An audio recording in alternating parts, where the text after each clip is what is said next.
കാണിക്കും. എടാ മോനെ, രംഗൻ ചേട്ടൻ കാണിക്കുമെന്ന് പറഞ്ഞാൽ കാണിച്ചിരിക്കും. മോനെ ഇതല്ല, ഗ്ലെയർ അടിക്കുന്നുണ്ട്. ഇങ്ങനെ പറ്റത്തുള്ളൂ, ഒന്നും ചെയ്യാൻ പറ്റത്തില്ല. ഹനുമാൻ ക്ഷേത്രമുണ്ട് കണ്ടോ. നമുക്ക് പഞ്ചപാണ്ഡവന്മാരിവിടെ രഥ ഓടിച്ചു വന്നാണ്. അവരിവിടെ വിശ്രമിച്ച് സോഡനാരങ്ങയുള്ള സർബത്ത് കുടിച്ച സ്ഥലമാണ്. നമ്മൾ അവിടെ ഉണ്ടല്ലോ പാറ, ഇത് കാണാൻ നല്ല രസമുള്ള സ്ഥലമാണ്. നമ്മുടെ നാട്ടിലെ പോലെ തോന്നി. ഇതുപോലെ നിങ്ങളോട് പാറലപ്പുറല്ലേ ഇവിടെ. അത് പിന്നെ ലാഹി എന്ന് പറഞ്ഞാൽ ചിറ്റാറിനപ്പുറത്ത് മുന്തിരിയല്ലേ ഇത്? മുന്തിരിത്തോട്ടം. Vi raccomandiamo prudenza nella discesa dal treno.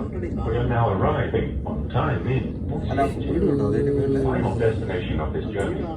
We advise you to be careful while getting off the train. Il viaggiatore troverà